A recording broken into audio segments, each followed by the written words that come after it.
তো দেখেন হচ্ছে অ্যান্টি মার্কিনিকভ। তাহলে অ্যান্টি মার্কিনিকভটা কি জিনিস?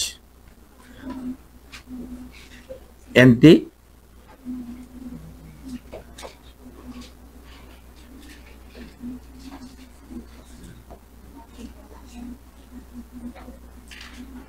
নিয়ম, অ্যান্টি মার্কিনিকভের নিয়ম,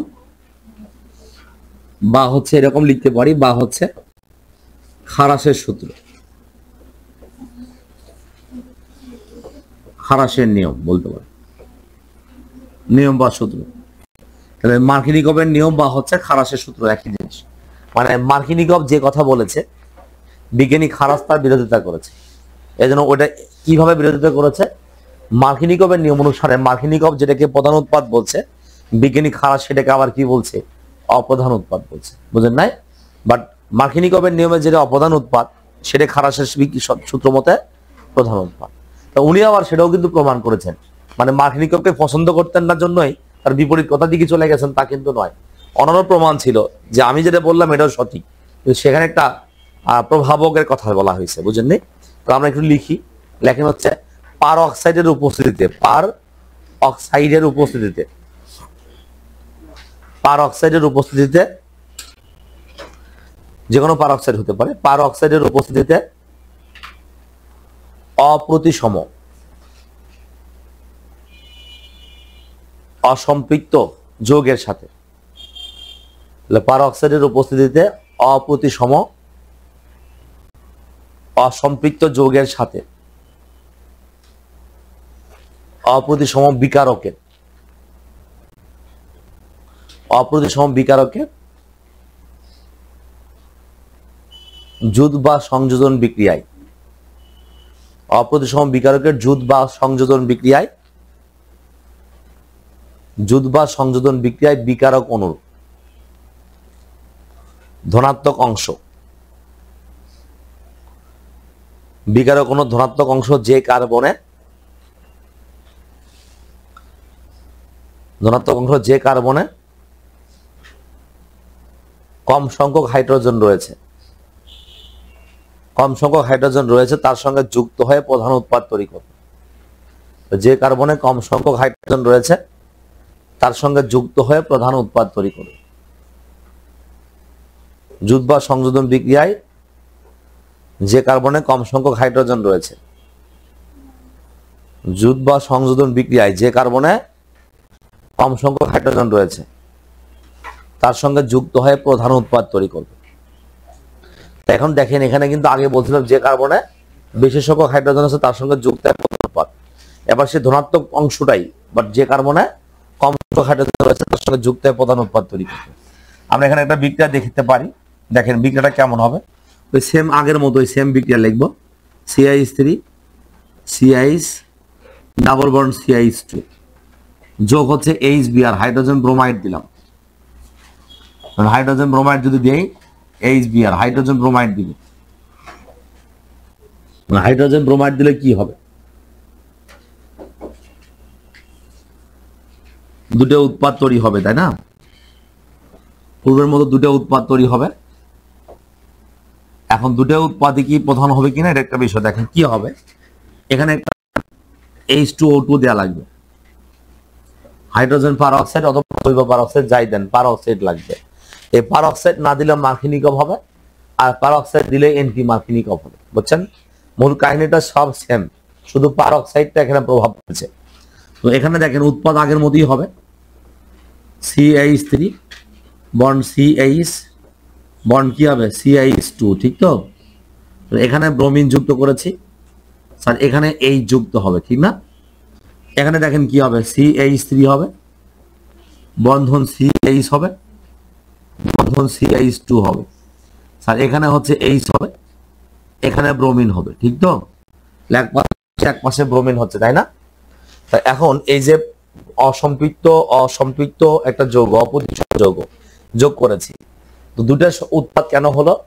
যে ব্রোমিন যদি এখানে যুক্ত হয় তাহলে এখানে H যুক্ত হবে, এখানে যদি H যুক্ত হয় এখানে কি যুক্ত হবে? ব্রোমিন যুক্ত হবে। দুটোই হতে পারে, কিন্তু অ্যান্টি মার্কিনিকভ বলছে বা বিজ্ঞানী খারাস বলছে যে কার্বনে হাইড্রোজেন সংখ্যা কম ছিল সেখানে যদি হাইড্রোজেন দাও তোমরা মানে তাই দিয়েছি আমরা। এই উৎপাদটাকে আমরা কি বলবো? তাহলে এই উৎপাদটাকে আমরা বলবো প্রধান উৎপাদ। তাহলে এই উৎপাদটাকে বলা হয় প্রধান উৎপাদ, ঠিক আছে। আর প্রধান উৎপাদের পার্সেন্টেজ যদি বলি, ধরেন এটা 90% তৈরি হয়েছে, কোনো সমস্যা নেই। সিকিউতে পার্সেন্টেজ দেওয়া থাকে, তো তাই আমি লিখে দেওয়ার চেষ্টা করছি। আর এটা হবে তখন অপ্রধান উৎপাদ, এটা হচ্ছে অপ্রধান উৎপাদ। আর এই অপ্রধান উৎপাদটা ধরেন তৈরি হবে হচ্ছে 10%। একটা প্রধান, একটা হচ্ছে কি বলছি আমরা অপ্রধান। তাহলে অপ্রতিসম অসম্পৃক্ত যৌগের সাথে অপ্রতিসম, কিন্তু প্রথম কন্ডিশনটা কি ছিল? একটা পারঅক্সাইডের উপস্থিতি, তাই না? এই পারঅক্সাইড শব্দটা থাকলেই অ্যান্টি মার্কিনিকভ, আর পারঅক্সাইড না থাকলেই মার্কিনিকভ। পারঅক্সাইড থাকলে কেন এরকম হয় তার ব্যাখ্যা তো আমরা অবশ্যই কিছুক্ষণের মধ্যে দেব।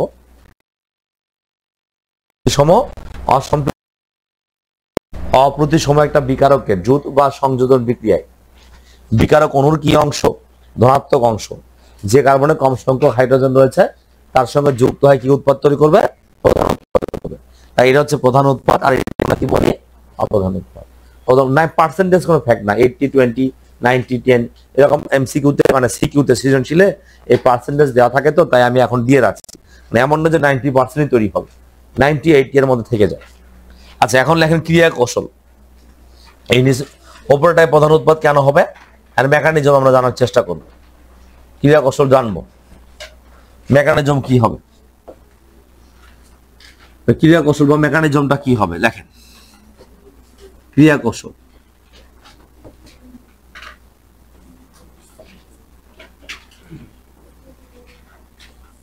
ক্রিয়া কৌশল হচ্ছে প্রথম ধাপ।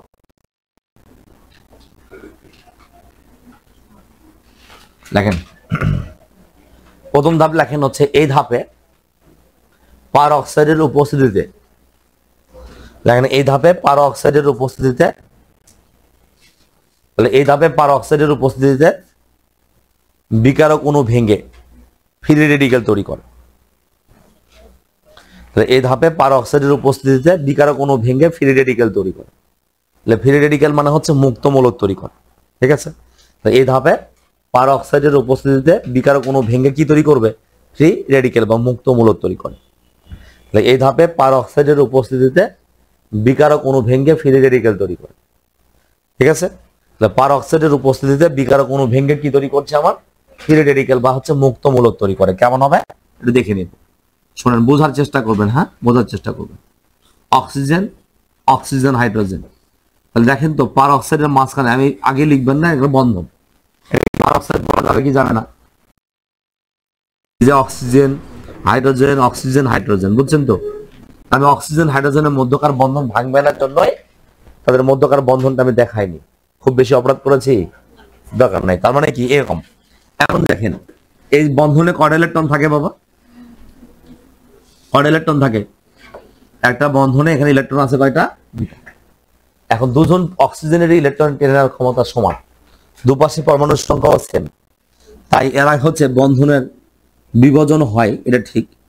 এই বিভাজনটাকে আমরা বলি হচ্ছে সুষম বিভাজন। মনে আছে? সুষম বিভাজন। সুষম বিভাজন হলে কি তৈরি হবে? ফাইন। তো সুষম বিভাজন হচ্ছে, এবং এখানে হচ্ছে এরকম হাইড্রোজেন অক্সিজেন ফ্রি রেডিক্যাল তৈরি করে। দুটো চেহারা সেম দেখতে, এখানে সামনে আমরা 2 দিব, ঠিক আছে। তাহলে পারঅক্সাইড এখানে বিক্রিয়াকে প্রভাবিত করছে। নরমালি এইচ বিআর ভেঙে এইচ প্লাস আর কি হতো? বিআর মাইনাস হতো না, যেটা আমরা মার্কিনিকভ নিয়মের মধ্যে দেখে আসছি, ঠিক তো? এখানে কিন্তু সেরকমটা ঘটছে না। এখানে পারঅক্সাইডের উপস্থিতির কারণে পারঅক্সাইডটা ভেঙে দুটো অংশ হচ্ছে এবং দুটো ফ্রি রেডিক্যাল তৈরি করছে। তার কোন একটা বিক্রিয়া যখন শুরু হয়, শুরুর বিক্রিয়া যদি ফ্রি রেডিক্যাল তৈরি করে, বাকি সমস্ত বিক্রিয়া ফ্রি রেডিক্যাল দিয়ে চলবে। মানে বন্ধন বিভাজনটা যদি প্রথমে সুষম বিভাজন হয়, শেষ অবধি পর্যন্ত সুষম বিভাজনই হবে। আর যদি বিক্রিয়ার সময় বন্ধন বিভাজন শুরুতে বিষম হয়, সর্বসময় কি হবে? বিষম বিভাজনই হবে। আর বিষম বিভাজন না হলে ক্যাটায়ন অ্যানায়ন হবে না। তাহলে এখানে ক্যাটায়ন অ্যানায়ন হওয়ার কোনো প্রশ্নই নাই, বুঝতে পারছেন? কারণ পারঅক্সাইডটাই যত নষ্টের মূল। আর এই জন্য তিনি খারাপ বলছে পারঅক্সাইড নিলে, দেখো তুমি যেটাকে প্রধান উৎপাদ বলছো, পারঅক্সাইড নিলে সেটা কিন্তু তৈরি করলো। ফ্রি রেডিক্যাল তো স্থায়ী, স্থায়ী কি? অনেকটা। তো ফ্রি রেডিক্যাল তৈরি হয়েছে, এই যে অক্সিজেন হাইড্রোজেন ফ্রি রেডিক্যাল তৈরি হলো, এটা চুপ করে বসে থাকবে না, কি করবে? ওই যে হাইড্রোজেন ব্রোমাইড ছিল না স্যার, হাইড্রোজেন ব্রোমাইড HBr, আমরা কিছুক্ষণ আগে দেখছিলাম HBrটা কি একবার পজিটিভ হচ্ছে, একটা কি হচ্ছে, Hটা পজিটিভ ও Brটা, এদের মধ্যে ইলেকট্রন নেগেটিভিটি বা তড়িৎ ঋণাত্মকতার পার্থক্য সামান্য থাকলেও পজিটিভ নেগেটিভে কোনো পার্থক্য শুরু হবে না, কারণ প্রথমে শুরুতে কি তৈরি হয়েছে? Free radical. এদেরকেও এরা উপলব্ধ করবে যে আমরা যা হচ্ছি তোরাও তাই হ। সুতরাং এই যে দুটো ইলেকট্রন আছে, এই ইলেকট্রন কি করবে? একটা হাইড্রোজেন নিজের দিকে টেনে নেবে, একটা ব্রোমিন নিজের দিকে টেনে নেবে। ওদেরকে বুঝতে পেরেছে? একটা হাইড্রোজেন ইলেকট্রন টেনে নিবে, একটা কে নিবে? ব্রোমিন টেনে নিবে। তাহলে এই যে অক্সিজেন হাইড্রোজেন অক্সিজেন ফ্রি রেডিক্যালের সাথে একটা হাইড্রোজেন কি তৈরি করবে? H2O, পানি। পানি হবে না? নিঃসন্দেহে পানি হবে। কেন? আর পানি OH আর H এর মধ্যে বন্ধন তৈরি করতে দুটো ইলেকট্রন লাগবে। একটা ইলেকট্রন হচ্ছে এই হাইড্রোজেন আর একটা ইলেকট্রন এই অক্সিজেনের, মিলে কি হবে? বন্ধন হবে না, পানি হবে। আর তৈরি হবে কি বলেন তো? Bromine free radical. প্রথম ধাপে কাহিনী শেষ। তাহলে আমরা প্রথম ধাপে কি বললাম? এই ধাপে বিকারক অণু ভেঙে ফ্রি রেডিক্যাল তৈরি করা হয়েছে কিনা? কেন হয়েছে, কিভাবে হইলো, পুরোটা কিন্তু ভেঙে ভেঙে দেখানো হয়েছে। তার শর্ত যদি না পারেন তাহলে দুঃখ কষ্ট সব কিন্তু যন্ত্রণা আপনার, বুঝলেন না? আমাদের কিছু দায় দায়িত্ব নাই, আমরা চেষ্টা করেছি মাত্র শেখানোর জন্য। এবার এখন দ্বিতীয় ধাপ। দ্বিতীয় ধাপ কি হবে? দ্বিতীয় ধাপ লেখেন হচ্ছে এই ধাপে ব্রোমিন ফ্রি রেডিক্যাল। এই ধাপে ব্রোমিন ফ্রি রেডিক্যাল, তাহলে এই ধাপে হচ্ছে ব্রোমিন ফ্রি রেডিক্যাল অপ্রতিসম যৌগের যুক্ত হয়ে, ব্রোমিন ফ্রি রেডিক্যাল অপ্রতিসম যৌগের সাথে যুক্ত হয়ে, অপ্রতিসম যৌগের সাথে যুক্ত হয়ে দুই ধরনের ফ্রি রেডিক্যাল তৈরি করে। দুই ধরনের ফ্রি রেডিক্যাল তৈরি করে। কয় ধরনের ফ্রি রেডিক্যাল তৈরি করছে? দুই ধরনের ফ্রি রেডিক্যাল তৈরি করে। তাহলে ব্রোমিন ফ্রি রেডিক্যাল অপ্রতিসম যৌগের সাথে যুক্ত হয়ে দুই ধরনের ফ্রি রেডিক্যাল তৈরি করবে। এখন দুই ধরনের ফ্রি রেডিক্যাল কেমন করে তৈরি করবে আমরা একটু দেখাবো। দেখেন ভালো করে দুই ধরনের ফ্রি রেডিক্যাল কেমন করে হবে। এখন দেখেন এখানে CH3, স্যার বন্ধন CH, ডাবল বন্ড CH2 না, এর নাম কি? প্রোপিন। এই যৌগটা সম্পৃক্ত না অসম্পৃক্ত? আচ্ছা, প্রতিসম না অপ্রতিসম? বা ফাইন অপ্রতিসম। এবার এর সাথে কি যুক্ত হবে বলছি আমরা? Bromine free radical. শোনেন, এখানেও কাহিনী ঘটবে দুইটাই। কিরকম কাহিনী হবে ভালো করে খেয়াল করবেন। আমি নাই একটা যৌগ লিখে মিশে দিব, আপনারা আগে লিখবেন না। এখানে যেটা হবে সেটা হচ্ছে CH3 বন্ধন C, তো ভাঙবে তাকে না, আগে লিখবেন না, আমি আগে দেখাই আপনাদেরকে। CH2 স্যার এটাও বন্ধনের সুষম বিভাজন হবে। এখন তো দুটাই ফ্রি রেডিক্যাল তৈরি করবে, ঠিক না? দুপাশে এরকম হবে, দুটা চেয়ারা হবে। দুটা চেয়ারা না হলেও চলতো, একটাই চেয়ারা দেখাতে পারতাম। কিন্তু ধরেন ব্রোমিন এইখানে যুক্ত হয়েছে, ভালো করে বোঝেন। তাহলে উপরের ফ্রি রেডিক্যাল চিহ্ন কি থাকবে? না, কারণ ব্রোমিনের ফ্রি রেডিক্যাল আর কার্বনের ফ্রি রেডিক্যাল মিলে একটা কি হবে? বন্ধন তৈরি হবে। আচ্ছা, এবার বলছেন না স্যার ব্রোমিন অন্যয়, ব্রোমিন যুক্ত হবে এই কার্বনে। যদি ব্রোমিনটা এই কার্বনের সাথে যুক্ত হয় এর সাথে একটা বন্ধন তৈরি হবে। এটাও ফ্রি রেডিক্যাল, ওইটাও ফ্রি রেডিক্যাল, কিন্তু কোনো পার্থক্য আছে না নাই? আছে, সেটা ডিগ্রির পার্থক্য। এটা কয় ডিগ্রি ফ্রি রেডিক্যাল? 1 ডিগ্রি। আমরা এক পাশে অ্যালকাইল মূলক আছে, তাই না? আর এটার কয় পাশে অ্যালকাইল মূলক? তাহলে কয় ডিগ্রি? তাহলে ফাইন, এটা আমরা লিখবো এখন 2 ডিগ্রি ফ্রি রেডিক্যাল। দুই ধরনের তৈরি করছে না ফ্রি রেডিক্যাল, আর এটা হচ্ছে আমার 1 ডিগ্রি ফ্রি রেডিক্যাল। সরি, উল্টা লিখছে। আচ্ছা ঠিক আছে, এটা হবে হচ্ছে 1 ডিগ্রি, এটা হবে 2 ডিগ্রি। এটা হচ্ছে 1 ডিগ্রি ফ্রি রেডিক্যাল, আর এটা হচ্ছে 2 ডিগ্রি ফ্রি রেডিক্যাল। তাহলে এখন তৃতীয় ধাপে আসা যাক। দ্বিতীয় ধাপ পর্যন্ত বুঝছেন? সব ইজি, খালি বাসায় গিয়ে না আরেকবার প্র্যাকটিস করতে হবে। পারবেন তো সবাই, মাথায় মোটামুটি মাথায় সবারই ঢুকে গেছে, কিন্তু বাসায় গিয়ে যখন আমি একবার দুইবার এই জিনিসগুলো প্র্যাকটিস করবো তখন আপনার পড়াটা ভালো হবে। তো একটা হচ্ছে 1 ডিগ্রি ফিলোডেডিক্যাল, একটা হচ্ছে 2 ডিগ্রি ফিলোডেডিক্যাল। ফাইন, এবার আমরা একটা কাজ করব, লেখেন হচ্ছে তৃতীয় ধাপ। শেষ হয়নি? আরে আল্লাহ, মনে হচ্ছে যে 8 ক্লাস হচ্ছে, 8 করতেছেন নাকি? আমারই তো সময় লাগে, আমি যতটুকু জানি। তৃতীয় ধাপ লেখেন, আস্তে আস্তে, সমস্যা নেই, সারাদিনই আছে। আচ্ছা, তৃতীয় ধাপ লেখেন ওই পূর্বের মতোই, লেখেন হচ্ছে 1 ডিগ্রি ও 2 ডিগ্রি ফিলোডেডিক্যালের মধ্যে, 1 ডিগ্রি ও 2 ডিগ্রি ফিলোডেডিক্যালের মধ্যে, 1 ডিগ্রি ও 2 ডিগ্রি ফিলোডেডিক্যালের মধ্যে কোনটা স্থায়িত্ব বেশি? 2 ডিগ্রি, কারণ হচ্ছে কার্বোক্যাটায়নের স্থায়িত্ব কম আর ফিলোডেডিক্যালের স্থায়িত্ব কম, সেম। তাহলে 2 ডিগ্রি ফিলোডেডিক্যালের স্থায়িত্ব বেশি হয়। লেখেন 1 ডিগ্রি ও 2 ডিগ্রি ফিলোডেডিক্যালের মধ্যে 2 ডিগ্রি ফিলোডেডিক্যালের স্থায়িত্ব বেশি হয়। বুঝছেন? স্থায়িত্ব বেশি হয়, এটি প্রধান উৎপাদ হবে, বা এটি বেশি উৎপন্ন হবে, লিখতে পারেন এটি বেশি উৎপন্ন হবে অর্থাৎ প্রধান উৎপাদ হবে। এটি বেশি উৎপন্ন হবে অর্থাৎ হচ্ছে প্রধান উৎপাদ হবে। 1 ডিগ্রি ও 2 ডিগ্রি ফ্রি রেডিক্যালের মধ্যে 2 ডিগ্রি ফ্রি রেডিক্যাল এর স্থায়িত্ব বেশি হয়, এটি বেশি উৎপন্ন হবে এবং এর স্থায়িত্ব এর কি হবে? প্রধান উৎপাদ হবে। তাহলে এখন দেখেন, স্যার CH3 লিখেছি, বন্ড CH, এখানে ফ্রি রেডিক্যাল দিলাম, CH2 এখানে ব্রোমিন দিলাম। আমি চাইলে দুটো যৌগ লিখতে পারতাম, একটা লিখতেই হবে। এখন স্যার এর সাথে যুক্ত হবে কে? বিকারক অণু অলরেডি ব্রোমিন যুক্ত হয়ে গেছে, যুক্তটা হবে কে এবার? ব্রোমিন আবার, নাকি অংশ যুক্ত হবে? আমার বিকারক অণুটা কে ছিল? ভুলে গেলে চলবে না, বিকারক কে ছিল? HBr। HBr এর ব্রোমিন অংশটা এখানে যুক্ত হয়ে গিয়েছে, বাকি রয়েছে কে?